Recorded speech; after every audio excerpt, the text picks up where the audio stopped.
आपके मन में कैसे आकार बनते हैं? What is the imagery running in your mind? Is it world and worldly affairs, or is it the true self?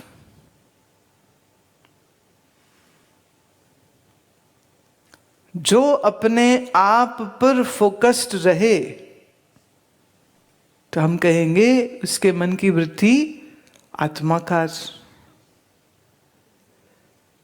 अब आप कहेंगे जी लो, जब मैं ही आत्मा हूं तो फिर आत्माकार वृत्ति ही क्यों बनाऊं? भाई, मन में जैसी वृत्ति होगी वैसी ही स्थिति होगी।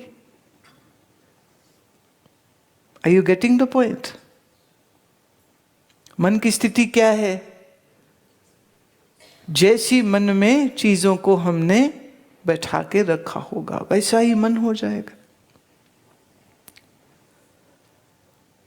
तो ब्रह्माकार वृत्ति अगर जागृत होती है तो फिर तदंतर भूत अखंड आकार आकारिता, लगातार यही वृत्ति का आकार बना रहे अगर, तो ये अज्ञान का नाश कर देती। तो ज्ञान कैसे होगा?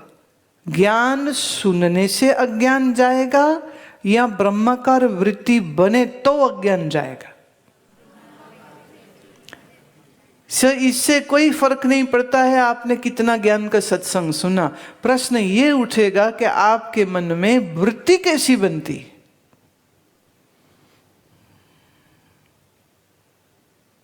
तो जैसी वृत्ति वैसी स्थिति।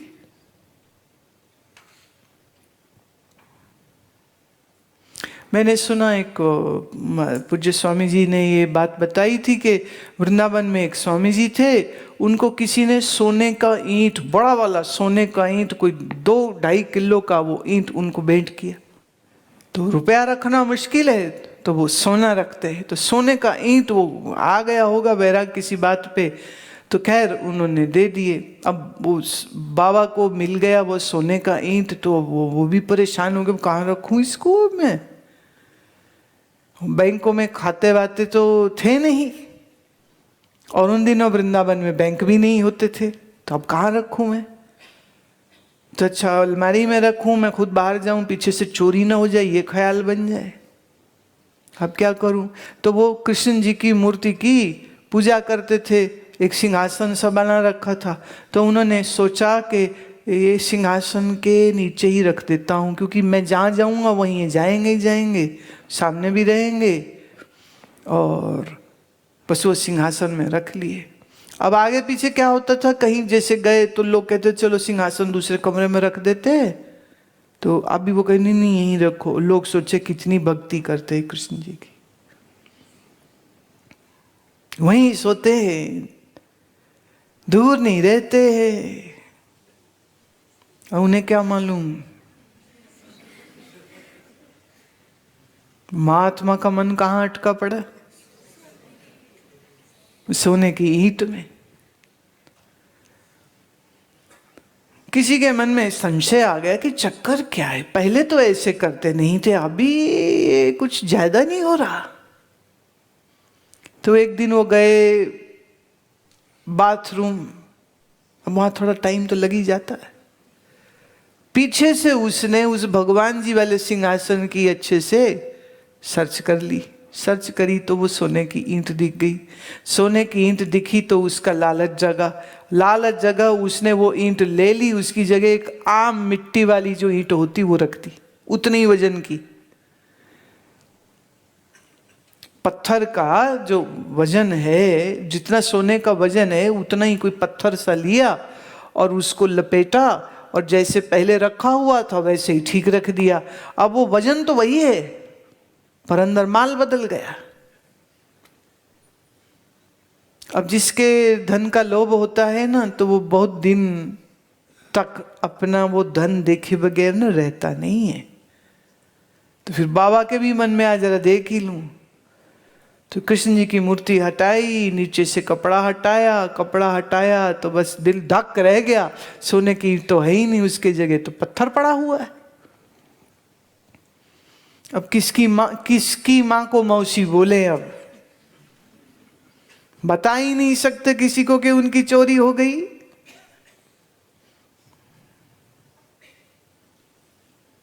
बस ये कि रुआसी सी शक्ल हो गई, दिल दुखी हो गया, चेहरा पीला पड़ गया। चेले पूछे महाराज क्या हुआ, तो बोले ही नहीं कुछ, कैसे बताए, सबसे तो चोरी रखा हुआ था। तो मन में स्वर्ण आकार वृत्ति बन गई, तो मन में कृष्ण की वृत्ति तो नहीं बनेगी ना फिर। तो आत्माकार वृत्ति बने उसके लिए प्रयास जो है वो करना संभव तभी होगा जब आप इसकी वैल्यू को समझेंगे। अभी क्या है, सबको लगता है ज्ञान सुन लो, मन में वृत्ति चाहे कोई बनती रहे,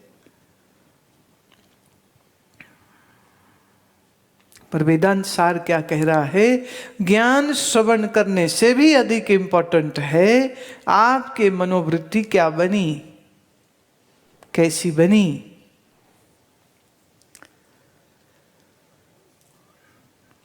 तत्र प्रतिबिंबितं चैतन्यम अपि यथा दीप प्रभा आदित्य प्रभाव भासन समर्थ सती तया विभूता भवति तथा स्वयं प्रकाशमान प्रत्यक अभिन्न परब्रह्म अवभासानान अनाह तया तेन अभिभूतम सत्।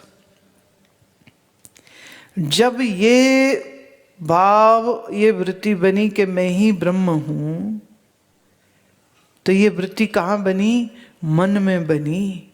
तो जैसे ठहरे हुए पानी में जब चंद्रमा का प्रतिबिंब पड़े तो पूरा जल का जो सतह है वो चमकदार हो जाती, उसमें भी रोशनी सी आ जाती। The reflected light spreads onto the surface of whole water. इसी तरह से जब यह वृत्ति बनी मैं ही ब्रह्म हूं, तो इसका जो प्रकाश है वो तमाम मन के ऊपर छा जाता है।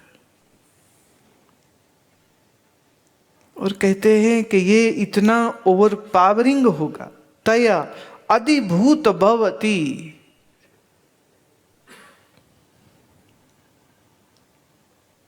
जैसे सूरज का जो प्रकाश है, जब वो प्रतिबिंब बनके किसी तालाब के जल पे पड़ा तो उससे एक तीसरी चीज निकलती है जिसको हम कहेंगे कभी कभी एक बड़ी लस्टर, एक बड़ा लिश्कारा जो उठता है। कभी कभी जैसे सूर्य शीशे पर पड़ जाए तो वहां से इतनी चकाचौंध रोशनी निकलती। सूरज आंखों को चकाचौंध नहीं करता है, पर सूरज की रोशनी शीशे पे पड़ जाए तो बड़ी जोर से आंख में लगती। अब सामान्य रूप से ब्रह्म तो व्यापक है, तो सब मन में है, पर ये जो चकाचौंध है ज्ञान की, ये कब होती है, जब ब्रह्माकार वृत्ति होती है।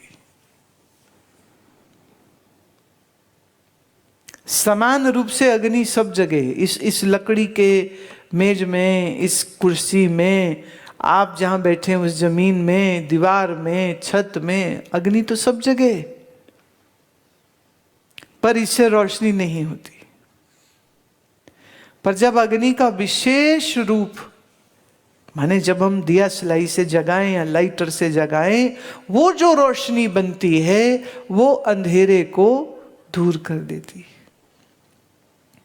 तो ब्रह्म से प्रकाश नहीं होता, ब्रह्माकार वृत्ति से प्रकाश होता है। ब्रह्म से अज्ञान नहीं जाता, ब्रह्माकार वृत्ति से अज्ञान जाता है। भगवान तो सब में है, सब बोलते हैं, पर सबको आनंद नहीं आता। जब मन भगवाना आकार हो जाता है तो आनंद आता है।